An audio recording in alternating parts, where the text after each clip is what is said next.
So welcome to Module 2.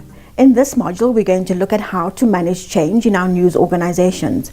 We will look at the key reasons why people resist change. We will look at how to identify opportunities for change in our media organizations. We'll look at how to plan, implement, and sustain change.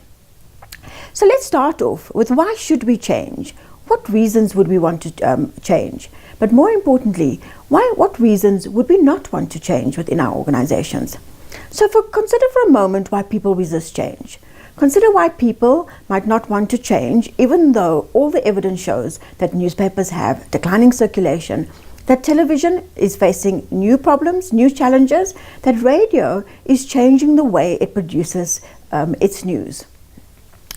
When you think about why people don't want to change, there are many reasons, starting off with fear of losing their jobs, fear of losing their position, fear of losing the authority that they have in their current positions, excess uncertainty, a lack of consultation, the real defensive mechanism of I didn't know. All of these kick in when you're asking people to change.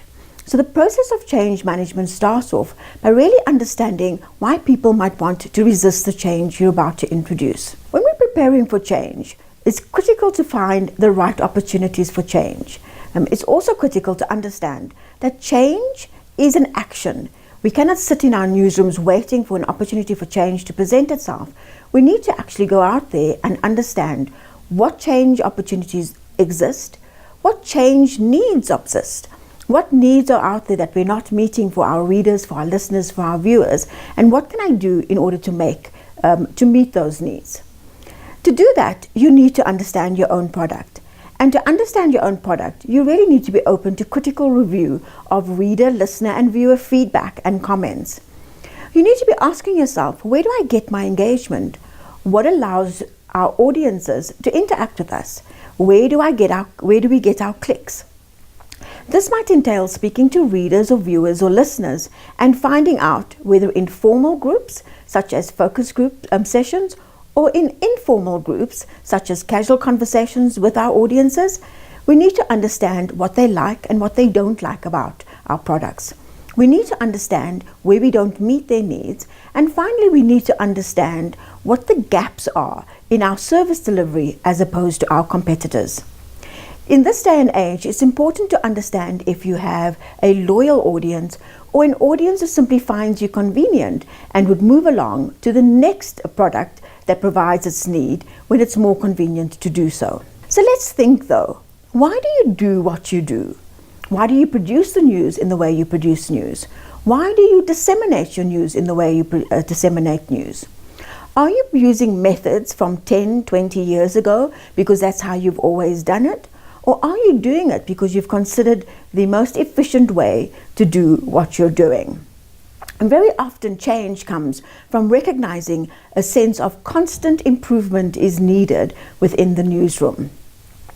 Once you've begun to identify your opportunities for change, you really do need to plan your change process. Those who rush in without preparation often find themselves unable to sustain the change that they're wanting to implement. So begin by asking yourself, what is the change I need? How am I going to sell this to my team?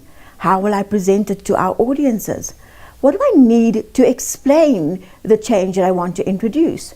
What is my vision of change? How do I convince others? And more importantly, who do I have to convince first? Who has the greatest potential resistance to the change I want to introduce? And how can I convince them that this change is needed? By considering that, you really will begin to start a process of planning that allows you to ensure that all the challenges have been thought through and considered. Lack of consultation is one of the key reasons why people resist change, but they also resist it for many other reasons, and you need to have a planned process in order to ensure that you deal with those reasons. If your newsroom is anything like the newsrooms we've worked in, then really your newsroom is already overstretched and people are working to capacity. If you're asking them to do more work, you need to have a strong argument about why it's beneficial for them. For a manager, the question really is, do I need to inspire? Surely that's what my boss needs to do. Why should I sell a vision of change to the organization? Why should I build a compelling argument? Well, the reality is that the management of change often rests on the ability to sell the change to your audience. And so having a clear vision and having a clear argument of why the change is good for your organization is a critical starting point. You need to target your chief resistors and champions first. You need to ensure that the people with the most influence in your newsroom are able to support the change and understand the reasons for and the process of the change. Next, you must ensure that you have capacity for change. Often change is started without a real ability to do the change you want to introduce. For example, quite often people decide that they want to introduce change, which includes new ways of telling stories, and yet the reporters are unable to tell these new stories forms. If you're going to introduce a new form of storytelling into your newsroom, do ensure that your team is not only able to write the story, but is able to edit and package the story effectively. And then finally, building the team is critical. And to build a team, you need to start off by having SMART goals. SMART goals are simple, measurable, achievable, realistic, and time-bound. If you can't measure the change you're trying to implement, you can't see whether or not you've succeeded at the end of the process. You need to introduce your change management process with a clear timeline of monitoring and evaluation.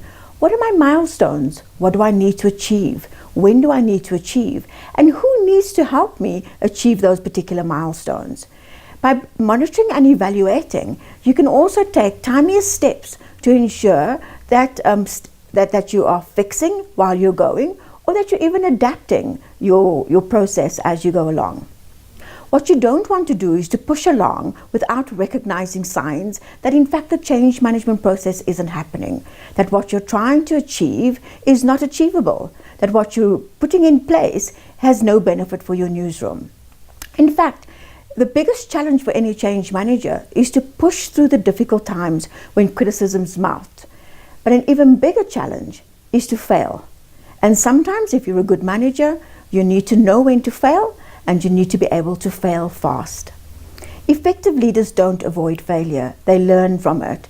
They learn from it, revise their program, adapt, and then continue. The possibilities of change are enormous, and many organizations have initiated change only on the brink of death. You don't have to wait until your newspaper circulation has dropped to such low numbers that it's not viable anymore. Introduce change while you still have some leverage. Introduce change while you still have some leeway to be able to experiment. And remember, leaders share success with every member of the team, but they also shoulder the responsibility when things don't work out.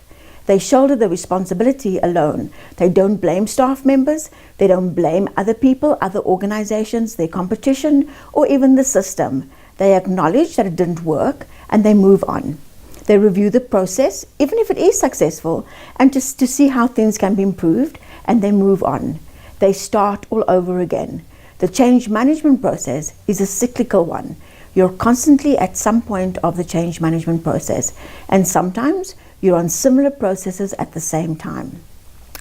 So what I want you to do now is to really reflect on your role within your organization and your ability to motivate change. Is your organization ready or resistant to change? What needs to change in your organization? What are the needs and opportunities that you have identified? And then consider what you need to do to implement change. Good luck.